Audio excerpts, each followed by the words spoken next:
Hi, I'm Mark. This is my March review for Aquarius Sun sign and Aquarius Rising.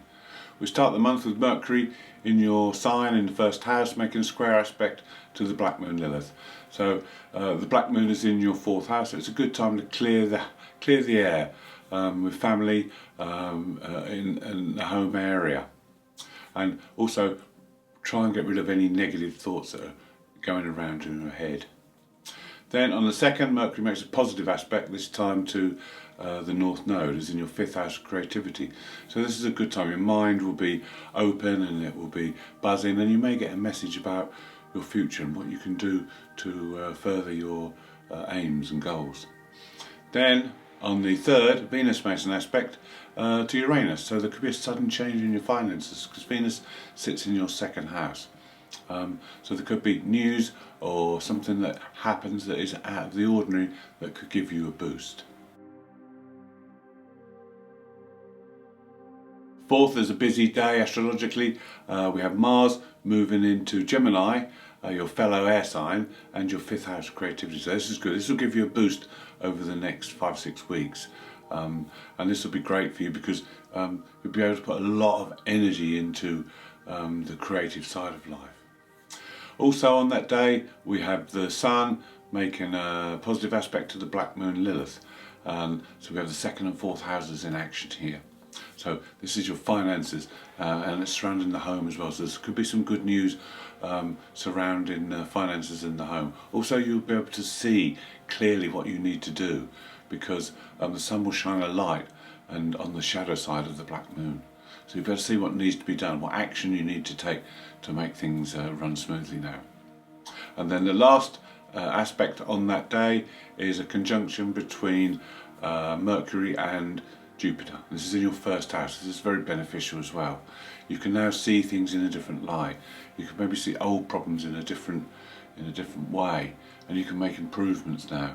This is when you can learn things that will be very important for you, that will help you to grow and be a better person. On the 5th, the Sun makes a square aspect to the Moon's nodes. Now this forms what we call a T-square, which can be very challenging, but also you gain a lot of growth from them. So the Sun will make a bridge between the two. The future and the past will come together, and you need to balance these out. The nodes always need to be in balance.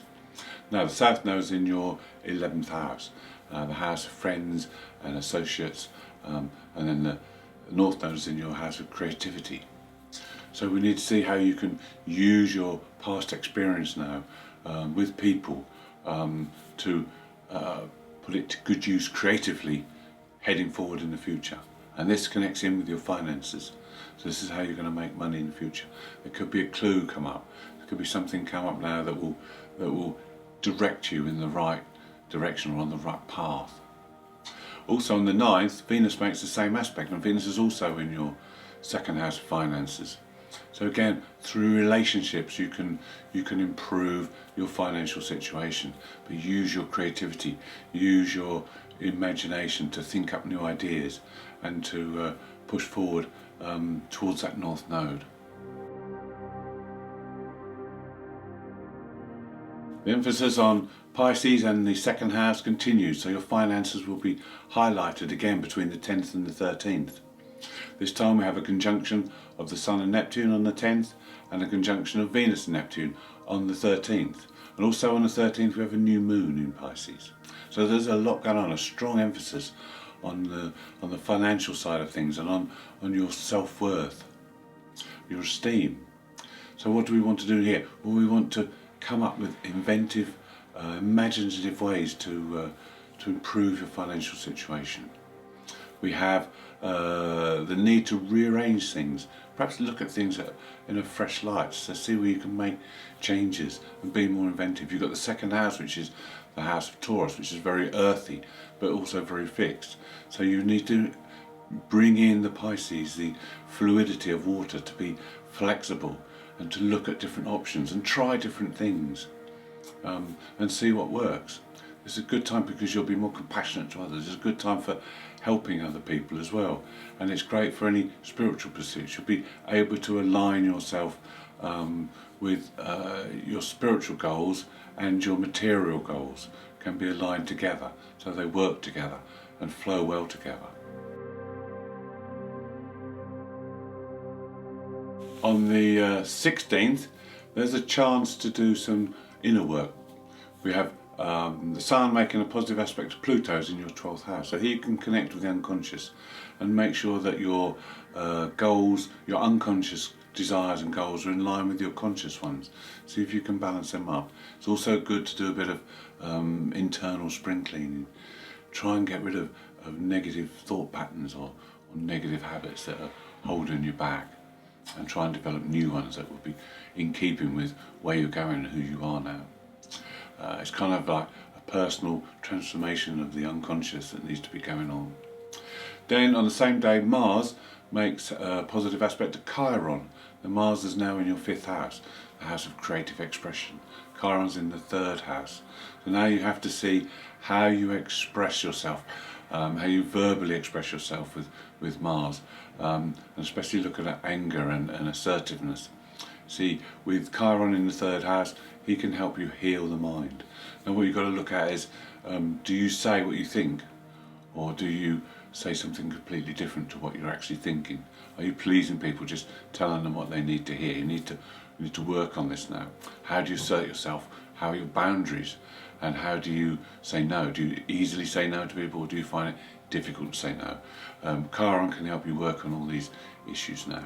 And this is happening for 4 days, so plenty of time to work with it.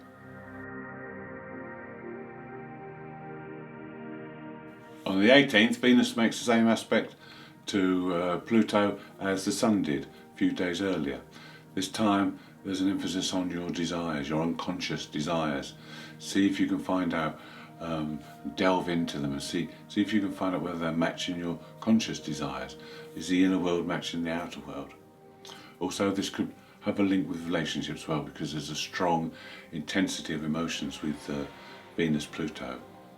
Then on the 20th, the Sun moves into Aries. This is your 3rd house, so the emphasis starts to shift from the 2nd house of finances onto the 3rd house of communication and learning. So there'll be things you need to learn, there'll be things that you need to communicate with people. And this is a good time to look at your local area, your local environment, see where you can make improvements in that area. On the 20th, for 4 days, Mars makes a positive aspect with Saturn. Now they work well together in a positive aspect. So it's a good time when you can put your energy into something and reap the rewards. It's a good time for clearing things out as well and organising things. It's good for looking at things and saying, well, what is this worth? Why have I still got this? And get rid of things that are not necessary. Put all your effort into positive advancement. This is very good for detailed work as well. So you get jobs finished under this sort of transit. 4 days to make good use of it. On the 21st, while the Mars Saturn aspect is in play, we also have an aspect between Mercury and Uranus. Now Uranus is in your 4th house. This is a good time to look at old problems that are around the home or connected to the home, and you might see them in a different light and be able to solve them a lot easier. Your mind will be very active on this day, so it's nice to try something different or new, something a bit more exciting on a day like this. On the 22nd, the Sun and Venus come together, and they will be together for 8 days. This is in Aries in your 3rd house. This is a good time to communicate and network with people. It's also a good time to learn new things or start a new course. And then there's also the manifesting power of Venus with the Sun to manifest your desires. Then on the 23rd, there's a difficult day because Mars and Mercury come in square, and this aspect is often associated with being irritable, and also it's an accident prone day, so be careful driving or with sharp objects. On the 25th, Mars conjuncts the North Node for 3 days. Also on the same day, Mercury squares the Moon's nodes. So there's a strong fated feel about this day. With Mars, you'll be able to play to your strengths. You'll be able to use your willpower now to forge ahead in whatever it is or whatever area it is you want to go. Also, your path will start to unfold and open up in front of your very eyes. And with Mercury plugging in to this, you can balance things. You can balance the rational, logical mind with the intuitive mind. And also with it being in your 5th and 11th house, you can look at freedom and closeness issues. These are all things that can be worked on in this day, but most of all is to harness that Mars energy and to push things forward in a steady manner, not too impulsive, not too quick, just in a steady, controlled manner. On the 28th there's a full moon in Libra, your fellow air sign, and Libra is about achieving harmony and balance in our lives. The moon is about clinging to things that are familiar, but there's a contradiction because it's in your 9th house. The 9th house wants freedom, wants to be able to travel and experience new experiences. This isn't probably possible because of the pandemic, so you might need to do this in a different way. You can travel in your mind, you can research different places that maybe you want to go in the future, and you can also learn things at the same time.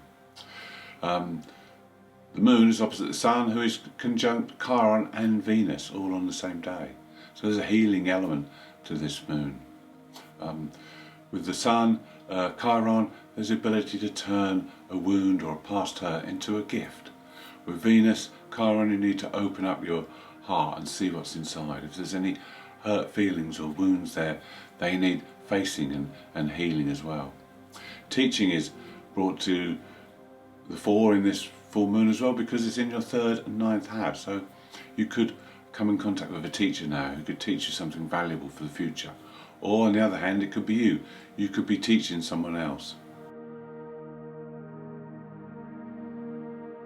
On the 30th, Mercury makes the 3rd and final conjunction to Neptune during the month, and this is in your 2nd house. So your mind will be very imaginative and creative today.